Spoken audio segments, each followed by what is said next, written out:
Hindi ang nagagawa amo ang makadaot, makadagta sa tao, kundi ang naghalin sa tigipusoon kag sa huna-huna. Amo ini ang kasugdanan sang kaperdian sang isa malagad sa Ginoo.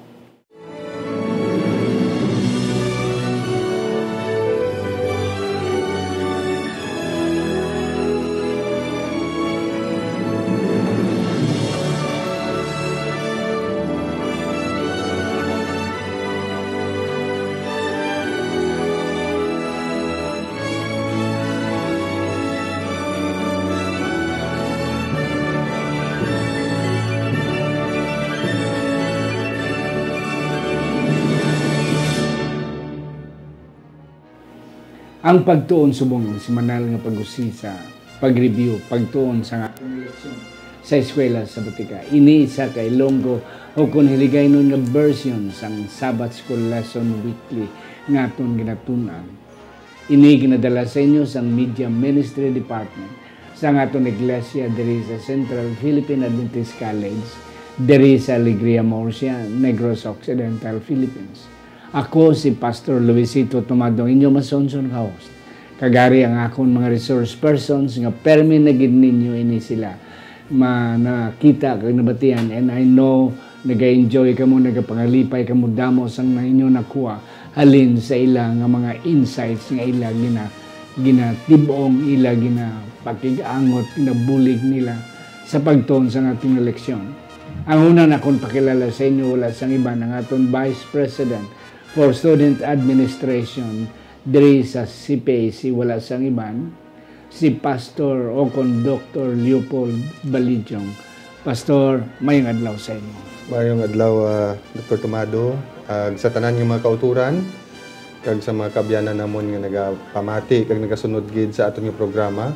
Ang Dios magapakamaayo sa inyo samtang kita magatuon sa aton leksyon. Thank you gid, Pastor Leopold. Ang ikadua, ang aton nga senior church pastor diri sa aton simbahan sa CPAC, wala sang iban si Pastor Delbert Hintapanan. Pastor, mayong hapon. Mayong adlaw po sir, mayong adlaw po sir Balidyong, paupod man sa aton mga kauturan nga nagapadayon sa pagsunod sa inyong programa kag ang pulong sa Ginoo amo ang magahatag sa aton espirituhanon nga paglugpay kag pagpadasig sa pagkakaroon. Yes, thank you gentlemen.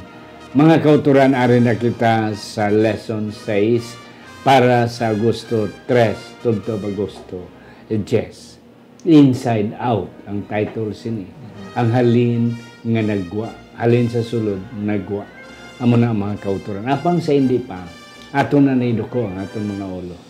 Sa siningation ni ginawyari kami nagapalapit sa imo. Nagapasalamat sa imo gugma kag sa imo kaayo sa amon nga imo kami gintagaan sang kabuhi hasta subong. Kag sisinigation amon ginatugyan ini nga pagtuon kabay pa ngang balaan nga espiritu amo magadihon sa amon sa ini nga pagtalakay sa sining eleksyon sa ngalan ni Ginoong Hesus ngamon manunubos. Amen. Amen. Akon mga bayon si Pastor Delbert pagbasa sa aton sadsaran nga teksto. Ang aton sadsaran nga teksto makita naton sa Marcos kapitulo 7 bersikulo 15 nga nagasiling, walay bisan ano sa lawas ang tao nga nagasulod sa iya nga makadagta sa iya, apang ang mga butang nga nagagwa sa tao amo ang makadagta sa tao. Amen. Amo na ang aton sadsaran nga teksto mo. That's why ang aton leksyon title ya Inside Out, ang halin sa sulod nga nagagwa. Ang Biblia, Dr. Leopold and Pastor Delbert, may ara nga duwa ka pamaagi sa pagbantala sa maayong balita. Ginatawag ini sa English nga centripetal and centrifugal evangelism. Ang centripetal is outside in. Ini nga pamaagi amo ni ang ginhimo ni Moses ani Noah. Okay? Nga hindi ka mo maluwas kung hindi ka mo magsulod. And then amo ni ang konsepto sa mga Hudiyo. Nga kaluwasan para lang sa ila. Kung ikaw gusto maluwas, you join us, you come in. Pero sa panahon ni Kristo, si Kristo nagsugo, you go out. So from inside out. So amo ni siya. Ang centrifugal is inside out. Pang tagduwa-duwa kamo, lakat kamo sa bilog nga kalibutan to the most part of the world and spread the gospel. So, amo ni atong leksyon subong. So, amo ni atong tunan kung ano ni ang mga leksyon diri kag mga istorya diri nga we can get the framework of having the idea of you preach from here outside. Yes, ano pa gini mo na silingan, Pastor Delbert? Yeah, sa sina nga punto, Pastor, no, even si Ginoong Jesus gani nag-extend. Yes. So. That's only hindi lang sa teritoryo sang Hudiya, Yes. kundi bisan pa sa Tyre kag sa Sidon. Yes, Pastor Leopold, ano nga to? Imo na silingan sa ating introduction. May mga istorya diri, Pastor, nga kung sa diin ako natulupangdan na mga kauturan. May isa man diri ka istorya nga isang isa ka babae nga ang leksyon naghambal, amo pa lang ang nakaperde kay Ginoong sa argument. So, tanahon naton nini karon mga kauturan kon ano ini kag ano nga mga leksyon ang aton makuha diri. Yeah, magani. Siya palang gid nga tawo o nakaperde kay Jesus sa mga pagdulo debate. Yes. Sa Sunday, Pastor Delbert, human tradition versus God's command. Before na ko nihatag sa imo, may isa lang ko din nga nakita nga punto. Nga, ang kung akong gid i-summarize ini nga istorya, atong nagkaon sila, ang mga disciples, nga wala sila nahugas. Kamot, tigin na kusar sa mga Parisiyo, si Jesus kang disciple, nga aging tugutan mo ni, nga hindi man sila, way sila nakapangugas. Ang isa lang ginako na kuadra, nga hypocrisy, hypocrisy sa Ilonggo, inang pagpadayaw lang. Pagpadayaw nga, wala sing unod. Yes, ano pagid, Pastor? Yeah, Pastor. Kung atong tanawon ining istorya, Pastor, no, kay kadamo, kung kaisa sa aton mga kauturan, kay mga kaabyanan, nga daw gatalang sa sini nga mga dinalan. Kung atong tanawon ini, argumento sang mga Parasiyo kag iskriba batok sa kay Ginoong Jesus. So, sa nasiling mo na kagina, ang pinaka-issue diri amo ang paghinugasay sang kamot. Nakita sa mga iskriba kag Parasiyo nga ang mga sumulunod ni Ginoong Jesus, mga gintutunan ni Ginoong Jesus nga gakaon hindi suno sa pinalaton-laton nga pagtulunan sang ilang mga katigulangan. So, we say that it is a tradition among the Jews. It is not the Torah. It is not about the Levitical law. So it's not about sang mga gindili according to the Levitical lists sang mga pagkaon nga ginadili kag pakaon sa Ginoo. It's not about those clean and unclean foods. Okay? So the issue here is about washing of hands. And perhaps bisan pa kung ibutan naton about to sa clean and unclean foods, they are Jews. Both Jesus is the Jew, and then that's not the issue. That's not the issue for the Jews. Anyway, after all, wala man to sila nagkaon na sang pagkatapos sa to. Okay. So, but the thing is, it was been clarified, verse 3, according to your tradition. And then, gin-clarify pa gini, in fact, one of the favorite authors siguro sa Old Testament para sa kay Mark is Isaiah. Pero may agad quote si Isaiah nga nasa niya ini mga in verse 6 gin-quote niya dire kay gin-answer niya ato ang bilang sabat ni Ginoong Hesus accusation sa mga iskriba kag mga Paraseo. Sila niya ining mga katawhan nagatahod sa akon sa ilang mga bibig. Apang ang tagipusoon malayo sa akon. Amo na hypocrisy. Hypocrisy. So ipokrito ilang mga tagipusoon malayo sa akon, walay pulos ang pagsimba nila sa akon nga nagatudlo subo nga mga pagtulunan sa mga sugo sang tao. So the center here, ang sentro dire, it's not about food. It's not about food. It is about hypocrisy. Ang mga tao, there is pakita lang. Kung sa Biblia may ara kita literary device ginatawag naton literary structure nga kung sa diin ang sentro sa diri ang pagsimba nga wala ang ila tagipusoon sa Ginoo. Nagatahod sila sa mga bibig. Ang ila tagipusoon wala sa Ginoo. Tapos sila nga diri wala pagsupulos ang ila pagsimba. And then another thing is kay ang ila ginasunod mga pagtulunan sang tao. Yes. Before si Pastor Leopold, nadumduman, kamot sa inyo, pero sa ako, nakaabot ako sa unang sa among balay. Nga, mahugas kami anay kamot before magkaon. Na, si nanay kasi tatay may kabo na nga ginakwante sa una. Abutan ko pa na, Dok. Caltex pa na sa una. Bidolo. Di amon ginahimo na. Kaya hindi kami pakanoon. Kung hindi kami mahugas. So amon ginahimo na. Ginatusmaw lang namon ang amon kamot. Kagti tapos na. Kita sa nanay, tatay. Basa sa atong pang pangugas. Pero literally, wala gina kaugas. Kaya gintusmaw lang to. Sa bidol kay sa Caltex ang But kamot. it's good, Pastor, in that sense, there is a sense of hygiene. Yeah. In hygiene sa sida nga aspect nga pamhugas ka gid, antes ka magkaon. But in this case, ang accusation sa mga eskriba kag Pariseo is not about how hygiene. It is about spiritual cleansing or spiritual purity. So it is about ceremonial cleansing ila ginapangita diri, Yes. in which nga wala nila ginasunod. Yes. Yes, Pastor Leopold. Tradisyon mong gidabi ni sa mga kaparian sa unay do ka manghugas gid sila. So ang ginhimo ni nila gin-implement nila pati sa mga common nga mga people.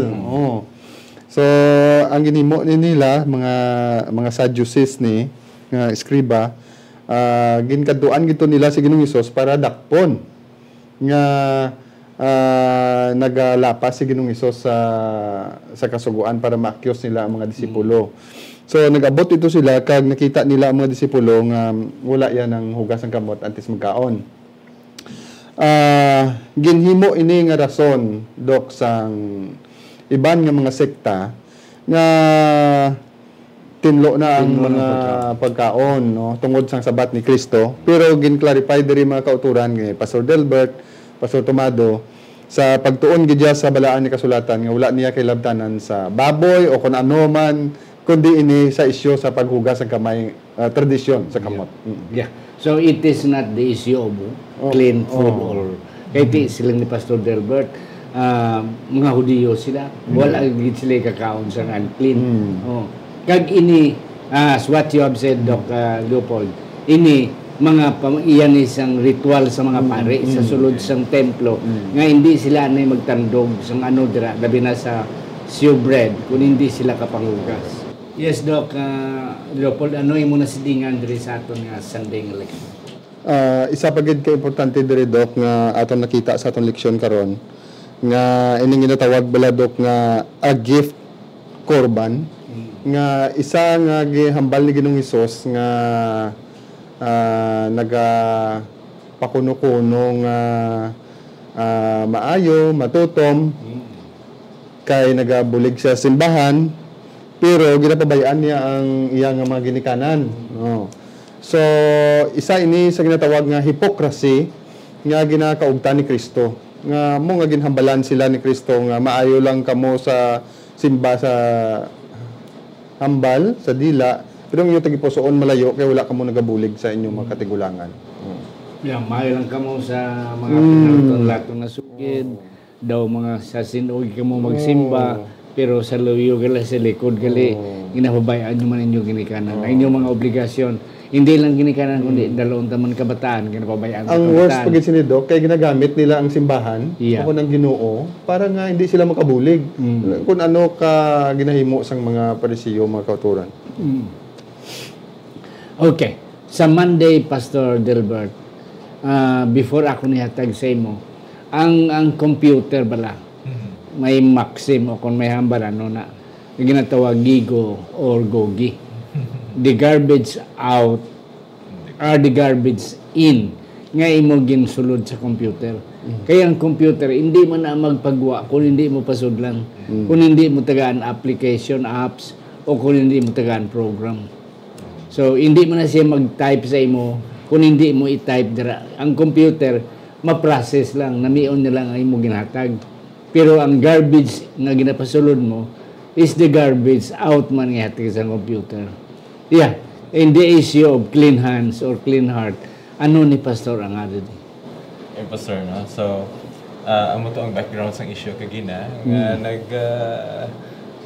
controversy sila or hindi sila siangot kay ginakusaran sa mga Pariseo kay eskribang mga tutunan ni Ginoong Hesus nga nadagdaan pumudula nagpanghugas ng kamot.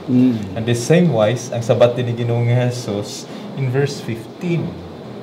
Sila niya sa verse 15 wala bisan sino or walay bisan ano sa lawas sang tao nga nagasulod sa iya nga makadagta sa iya apang ang mga butang nga nagagwa sa tao nga amo ang nagadagta sa iya. So let us clarify kung ano ni siya. And then it is been clarified in verses 18 and 19. Kaya mga disipulos mismo wala kabalo mo. Namangkot mo gani sila sa verse 17 sa kay Ginoong Hesus. And then Jesus nagsabat sa ila, gani wala bala kamon sing hangop, wala bala kamo naghangop nga ang bisan ano nga gikan sa gwa nga nagasulod sa tao hindi makadagta sa iya. Ang nagikan sa gwa nga nakasulod sa tao hindi makadagta sa iya kundi bangod nga wala nagsulod ina sa iya tagipusoon kundi sa iya diyan. Jesus is referring defilement or nadagtaan nga tagipusoon. It's not even the physical body. Kaya nasiling ko na kagina, it is about the ceremonial cleansing nga ila gina-refer dire. So, ang sa tagipusoon. And in verse 20, klaro man in verse 21, gintambal ni Ginoong Hesus, ang nagagwa sa tagipusoon, ano? Amo siya ang makadagta sa tao. In which, ginhambal niya din kay ang bisan kay gikan sa sulod sa or gikan sa tagipusoon sang tao, nagagwa ang malaot nga huna-huna. Ang panghilawas, pangawat, pagpatay, pagpanglahi, kaibog. It is not even referring into a physical food.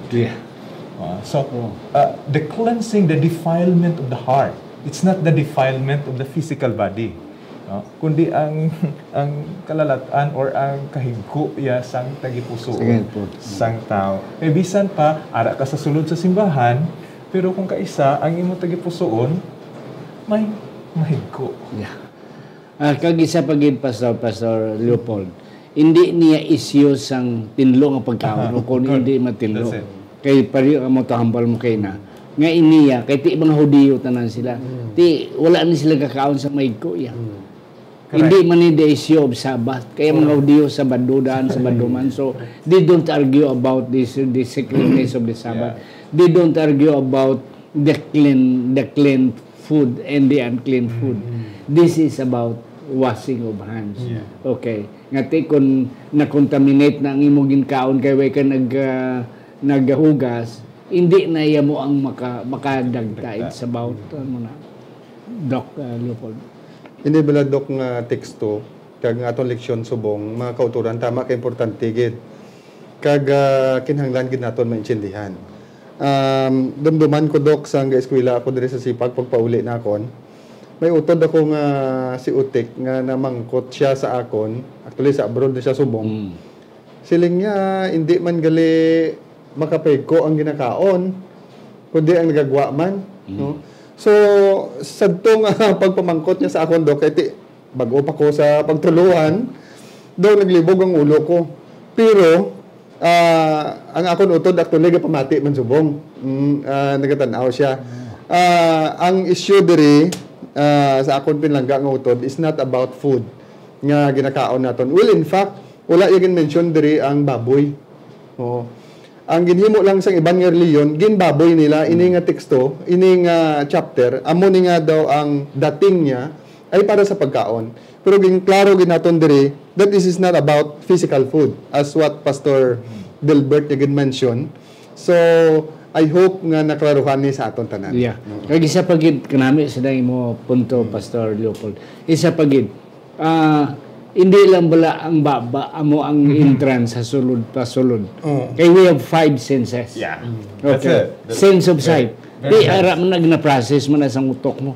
Kakadto man nagresetian mo kung isa kung makita mo kalaway, kinikita mo man sakit manami, sakit yan mo. Okay. Sense of hearing, sense of smell.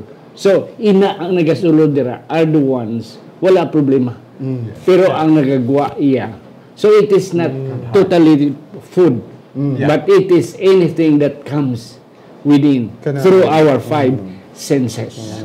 Yes, Pastor. No? In verse 19, sa aton Ilonggong Bible or some other English translation, may mga parentheses dira in which additional notes, may mga dugang but not original. Hindi original, hindi makita naton sa original language. So in which sometimes to clarify gindugang nila, but in this sense ang ila clarification daw hindi suno sa intention kag konteksto layo sa context. Layo siya sa context. Gindugang to nila trying to explain nga food na, pero kung imo basaw ng context, layo gina kayo.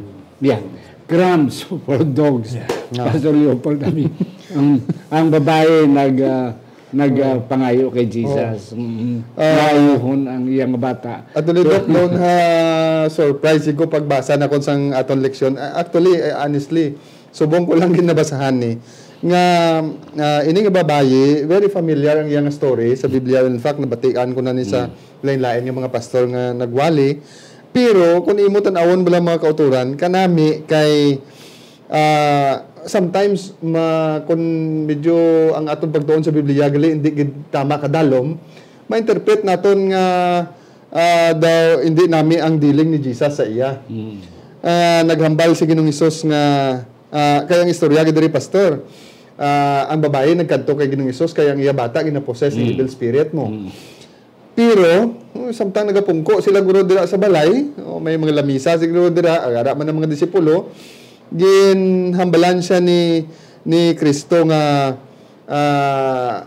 unahon ang panimalay sa Dios kag hindi nami ihatag ang pagkaon sa ido, something amo na siya. Mga utod, ambot hambalon sina gali. Nami nakita na kong pastor kay ang mga ido gali hindi lang sa aton panahon subong ginaalaw sa sulod balay, kundi pati man sa una sa panahon sa mga Israelinon may ido na sila sa sulod sing ila balay. Ang botang balon sini nga ang ido ara man sa sulod sang balay. Una ang mga tao sa sulod balay, pero may ikaduha nga ara man sa sulod sang balay nga nagarefer ini sa babaye nga Samaritanon nga ang pulong para man sa ila. Pero nakita na akong pastor nami gid kay ano gid bala ang nagduso sa babayi nga bisan sa amo sa tong nga senaryo nagpadayon gid siya pastor. Waya ginbali ang ginatawag sa ido. Waya ginbali mga kauturan. She really humbled herself tungod sa pagpalangga niya sa iya bata. Kag tungod sa iya pagtuo gid pastor. Yep. Ngambal niya sige lang bisan kadagdag da ang mga momodra ang ido kani agakaon sila. Kita ni Ginoong Hesus, hambal sa Ginoong Hesus ini nga pagtuo sa babae. Surrender ko. Surrender ko. Pauli na kay bata maayo na. Pastor Delbert. Pastor. It seems Jesus is harsh. Yeah. It seems. Pero kung ano ginambot silingon ni Ginoong Hesus, yes, it has been transmitted throughout the time. Wala natin nakita ang facial expression ni Ginoong Hesus ang physical. Pero ang gingamit nga pulong diri pastor sa Griego is kunarion.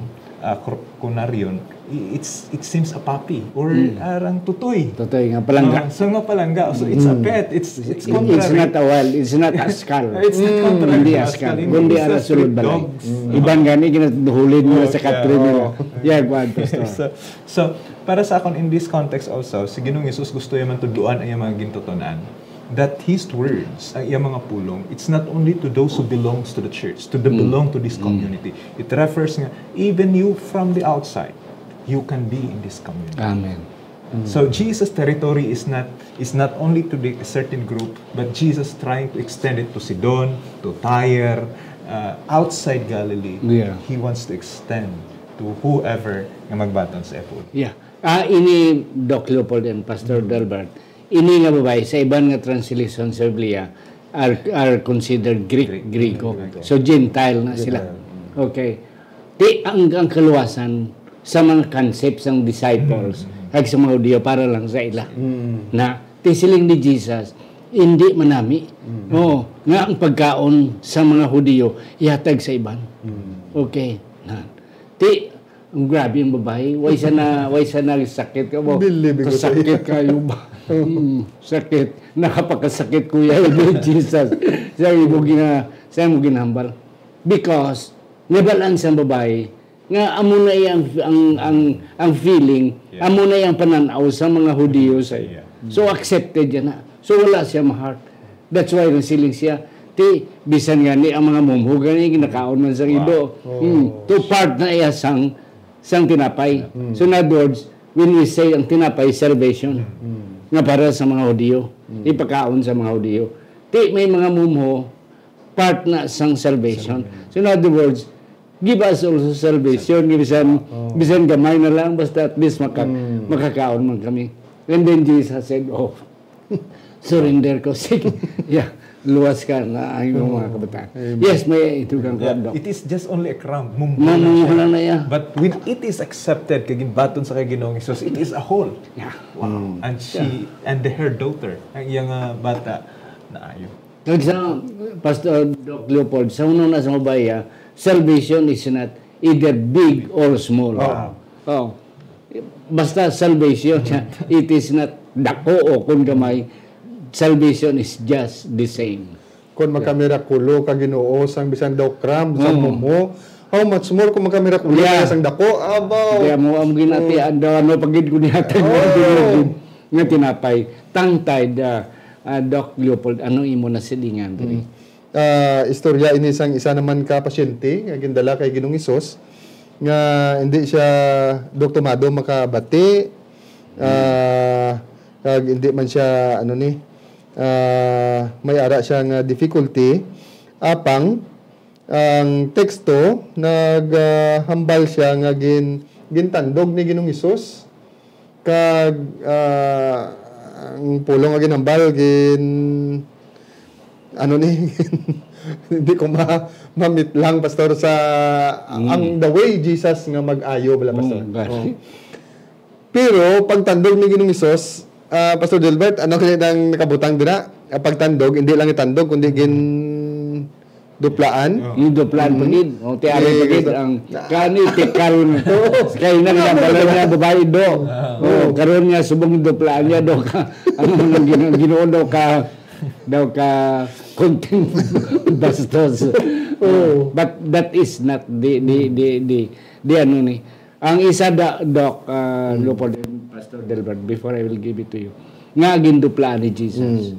Kay man, ang gusto ni Jesus, nga maano kabalay ng inang ginatawag lang reverse psychology. Nga duplaan mo, uy, makibot ka nga amo na ako ma-aware ka, mamata ka. Na amo na siya ang punto dira. Ti ang tao na daw natingala ang duplaan siya. Pero immediately, ginpahiram ng dayo ni Jesus. And that's nice. So, ang gusto sa Ginoo, ma-aware lang. Bibugtaw. And that's it. Yes, Doc. Yeah, Pastor. So, ang issue to dihalin kagina is pagkaon sang tinapay or the issue is it is uncommon. Yeah. Uncommon. So, with the woman sa babae man gapon. And it is the uncommon way of Jesus doing his ministry as well. So, pero ang ako lang din nakita, Pastor, nga there is similarity akong paano diho ni Ginoong Hesus agud nga mahimo liwat kag maayo liwat ang tao. So it is Jesus wants to restore. Gusto niya ipasag-uli liwat sa tao kung ano ang nadula sa tao sadto anay, as if in creation of Genesis that he wants also to recreate man. Iyagid tugahon na maluwat ang tao suno sa iyang wala pa nahulog sa sala nga kahimtangan. Yeah. Before sa kay Doc Leopold, ang ako nakita diri isa man, si Marcos. Ang iya permigid niya ginataga na emphasis sa mga miracles ni Jesus is touch. Wow. Yes. Ang babae itong 12 years nga nagadugo, gintandog. Okay. Ang si Bartimeus, tandog, ang bulag, ang bata ni Jairo nga 12 anyos napatay, tandog man. Now, tandog yapon. Yeah. Daw dira gina-emphasize ni sa iban nga mga gospel writers sa synoptic, si Mateo kay si Lucas, not much. Ang ilang emphasis sa sense of that, sa touch ministry ni Jesus. Yes, Doc Leopold, ano pa gano'n?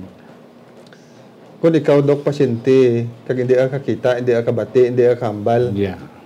Ako bisan tuplaan pa ko sang Ginoo, batudong ko basta mag-ayo ko mo. Yeah. So, kag ang Ginoo may ara sa lain-lain nga pamaagi. Kag hindi mo siya ma-question kung paano niya kita bulngon kay siya gani nag-obra sa aton. No? Yeah. So it's kanami nga pagtan-aw nga ang Dios siya sa business sa anong pamaagi man kauturan pwede ka ayohon sa Ginoo basta ara ka lang sa iya. Yeah. Isa pa gid nga nakuha na kon sa imong punto, Doc Leopold.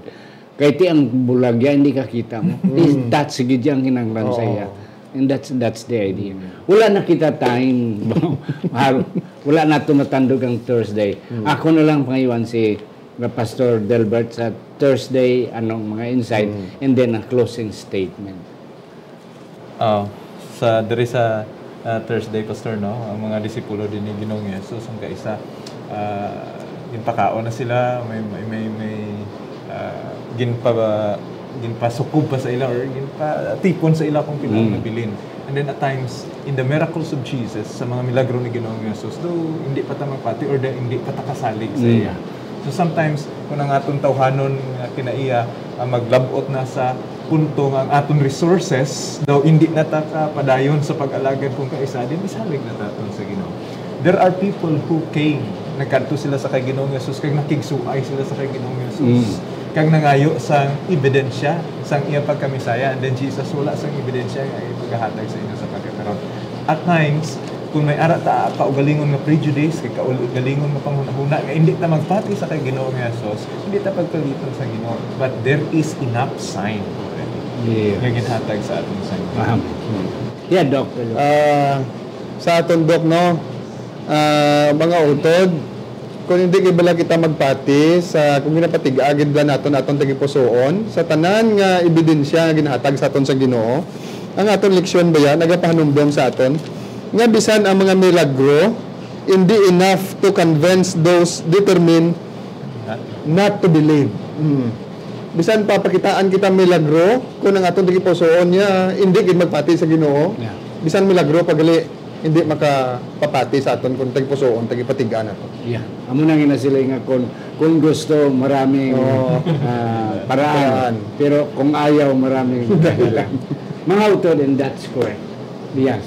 Nga ang aging mentionar gin ni Jesus, pila ang sobra out sang pagpakaon niya. Yeah. Because Christ would like to emphasize, kaya ti nagatudlo sa mga disciples.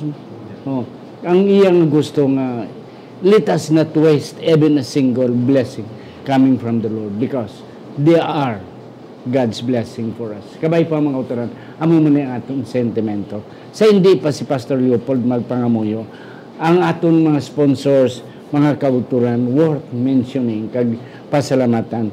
Si Ma'am Ladel Labalan Gascon, si Ma'am Antipas Piedad, si Ido and Femidon Bandes, si Ma'am Marlubel Hiruta Lurin, ang mga pihidero nga magulutod Alex Pihidero and Ma'am Gina Pihidero Ilumer, ang mga magulutod Jimmy Trino and Anely Trino Perdedo, upod ni Marlene kag ni Pastor Phil Peregrino, ang mga doctors Irwin and Rhoda Hardinico, Dr. Norvin and Rosalina Hibieso, Elder Herbert and Ma'am Evelyn Tamone, Jet and Susan Caro, yes, Iboy and Jessica Malabanan, Johan and Myla Susana, John and Goldie Juligo Jr., and then Mark and Meryl Mendoza.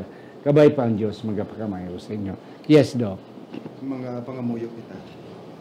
May gugmaon, dalang pa na mga Diyos nga nagtugas ang langit kag duta. Naghatag sa amon sang hulam nga kinabuhi Ginoo. Kami nagapasalamat sa sining adlaw nga ining leksyon nga amon natun-an magahatag sa amon sang kabuhi. Lamang amon ini pagasundon kag mangin matinunudon kami sa imo Ginoo. Akon upod ni Pastor Tomado, Pastor Delbert, kami nagapangamuyo nga kabay ikaw padayon magambidisyon sa mga kauturan. Yes. Sa kada semana sa pagsunod sining pagtuon sang leksyon. Nga kabay Ginoo imo sila pagapakamayohon sa panahon nga malain ang panahon, imo sila Ginoo tabunan sa imo malabang apakpak, protektaran nimo sila Ginoo kag amon man ginadala sa pagpangamuyo ang amon mga sponsors sa sining nga programa, ikaw Ginoo magabindisyon ka magapakamaayo sa ila. Amen. Nga ang pagbulig, pagsuporta sa imo programa Ginoo isa gali kadako nga pagpakamaayo sa ilang panimalay. Ginoo amon man ginadala sa pagpangamuyo si Pastor Tomado samtang siya padayon magahimo sini nga ministry upod diri sa CPAC upod sa amon church Pastor Delbert kag sa tanan nga mga kauturan ang pagpakamayo sa langit amon gid mabaton sa ngalan ni Ginoong Hesus. Amen.